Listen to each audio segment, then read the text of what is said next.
香港業餘管弦樂團早前喺香港文化中心音樂廳舉行管弦樂撐廣東歌音樂會，以交響樂重新演繹廣東金曲，向本地廣東歌致敬。呢次音樂會別具意義，團長阿 Moon 表示，呢次管弦樂撐廣東歌音樂會係佢一直想做嘅主題，特別喜歡近年嘅一啲歌曲，例如蒙着嘴說愛你、用背脊唱情歌等。阿 Moon 希望以交響樂重新編織旋律，以管弦樂支持傳頌廣東歌，同時亦為宏福苑災民送暖。音樂會所有門票收益不扣除任何成本，全數捐予大埔宏福苑援助基金。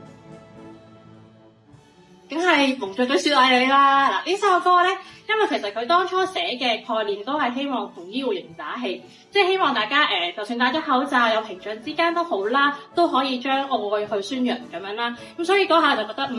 get 到一啲力量。因為我自己其實喺醫院做咧，我係做多一啲添嘅，即係大家成日講嘅傳染病科隊啊嗰啲咁樣啦。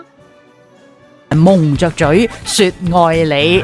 個構思蒙着嘴係咪即係好似你而家咁，好似我咁，好似大家咁戴住口罩嘅意思呢？係呢隻歌呢隻歌本身其實唔關乎愛情友情，其實係關乎大家嘅。因為我有一日喺街度見到一對情侶，咁佢哋就因為戴住口罩，好多情侶冇得 kiss goodbye 啊，或者好似同對方嘅距離遠咗，係啊。咁因為大家戴住口罩就唔係好想講嘢啦，已經我覺得，所以我覺得。我唔希望大家因為口罩蒙住咗個嘴，跟住就產生咗一種隔閡。我好希望其實 even 大家遇到好多困難今年，但係我哋可以將自己心入邊想講嘅嘢講俾大家聽，好有力量。